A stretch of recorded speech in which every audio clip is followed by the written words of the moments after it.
agar pihak-pihak menghindari untuk menyerang dan menargetkan fasilitas-fasilitas sipil.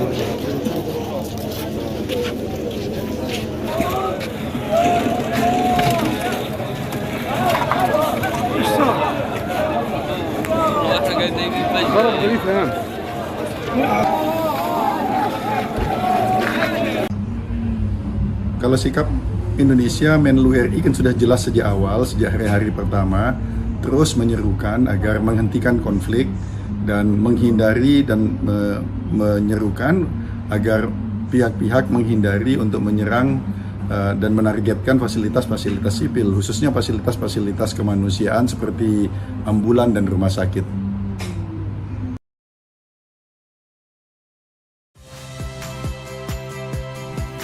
Saya Yasir Neneama. Saksikan program-program Kompas TV melalui siaran digital, pay TV, dan media streaming lainnya.